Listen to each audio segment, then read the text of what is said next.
E aí, tudo pronto para mais uma exploração de conhecimento? Hoje a gente vai encarar um bicho-papão aí de muita gente.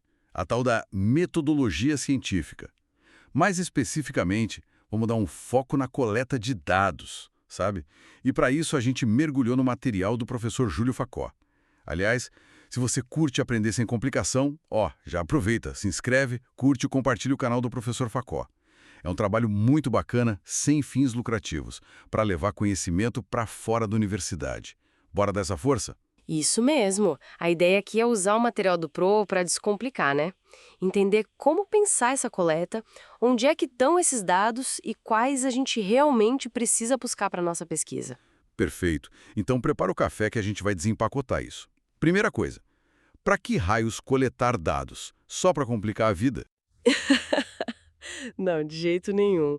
O professor Facó sempre fala, tudo começa com o propósito da sua pesquisa, sabe? Com o seu modelo, as perguntas que você quer responder. Ah, tá. Sem isso muito claro, coletar dados vira, sei lá, uma caça ao tesouro sem mapa. Você sai pegando coisas sem saber se vai usar. Faz todo sentido. E antes de sair criando tudo do zero, tipo um questionário novo, tem alguma dica? Algo para facilitar? Tem, e é uma dica de ouro do professor Facó. Olha a literatura. Dá uma espiada em como outros pesquisadores mediram o que você quer medir. Hum, Seja motivação, ansiedade, satisfação, é muito provável que já existam escalas, métricas, questionários que foram testados e validados, sabe? o famoso não reinventar a roda, estratégico.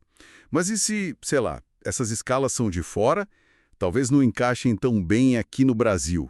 Compensa adaptar ou, às vezes, é melhor criar do zero mesmo? Ótima questão.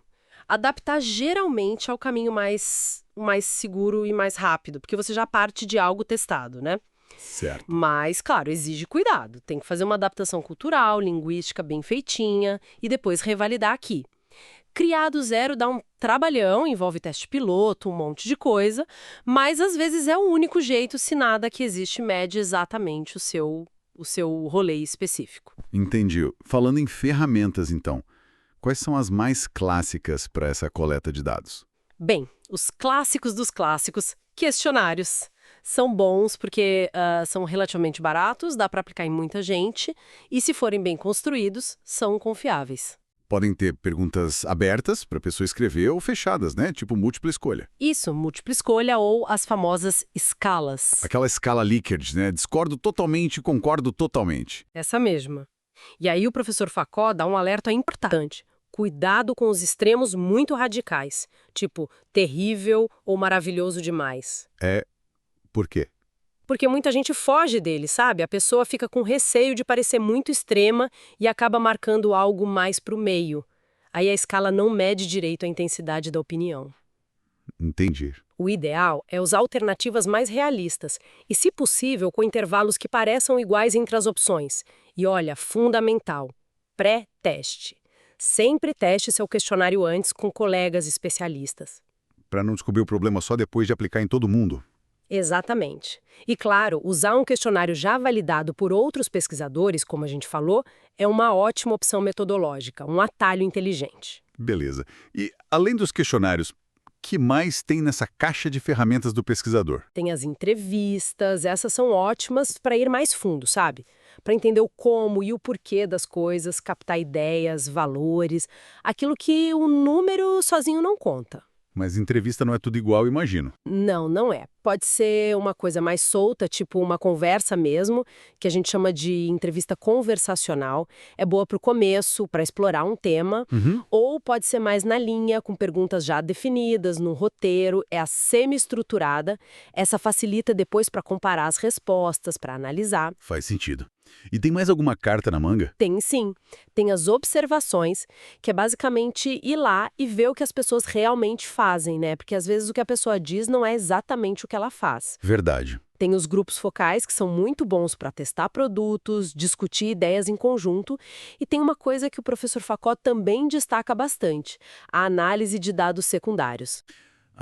Que é usar dados que já existem que outra pessoa coletou, certo? Exatamente. De fuçar nos lados dos outros. Exatamente. Usar dados que já estão por aí Existem repositórios enormes, bases de dados gigantescas disponíveis. E o que dá para fazer com isso? Muita coisa. Dá para fazer meta-análises que juntam resultados de várias pesquisas, sabe? Ou analisar dados antigos sobre uma nova luz no contexto atual. É uma fonte valiosa, muitas vezes esquecida. Mas deve ter um desafio aí, né? Achar o dado certo para sua pergunta. Exato. Pode ser um trabalho meio de detetive, encontrar dados que realmente se encaixem no que você quer investigar. E, falando em investigar, especialmente quando a pesquisa envolve gente, né? Gente de carne e osso, tem um ponto crucial. Fundamental. A ética. Isso não dá para pular. O professor Facó é muito claro quanto a isso. E o que seria o básico aí? O básico do básico é o consentimento voluntário e informado. A pessoa que vai participar precisa saber direitinho que dados vão ser coletados, como vão ser usados, armazenados. Certo. E ela tem que ter o direito de dizer não, de não participar, ou mesmo de pedir para sair no meio do caminho, ou até para ter os dados dela apagados depois. O famoso direito de ser esquecido. Tudo conforme a lei, né? E claro, seguindo as normas do Comitê de Ética da sua instituição. Ou seja, não é bagunça. Tem que ter planejamento, pensar no tipo de dado, se é número, se é texto, quanto de profundidade, onde guardar tudo isso. Vídeo, por exemplo, ocupa um espaço danado. Exato. E aí vem uma outra sacada do professor Facó que eu acho genial. Planeje como você vai analisar os dados antes de começar a coletar. Peraí, como assim? Planejar a análise antes? Eu achei que a gente coletava tudo e depois via o que dava para fazer. Por que isso é tão importante? É que a forma como você pretende analisar os seus dados vai impactar diretamente em como você precisa coletá-los. Ah, Se você vai rodar uma análise estatística específica, por exemplo, você tem que garantir que coletou as informações no formato certo para aquela análise. Ajuda a definir exatamente quais variáveis medir, quantas perguntas você precisa para investigar cada construto, sabe? entendi. E o mais importante, te ajuda a coletar só o necessário para suas perguntas de pesquisa. Evita aquela coisa de sair coletando um monte de informação para ver no que dá e depois metade daquilo não serve para nada. É foco. Ufa. Então deu para ver que coletar dados não é só aplicar um formulário qualquer, né? Tem muita estratégia por trás, muito respeito também pela ética e inteligência em usar o que já está disponível. É quase uma arte. É bem por aí sim. O fundamental, e o professor Facó mostra isso muito bem, é conectar o método de coleta ao seu objetivo de pesquisa.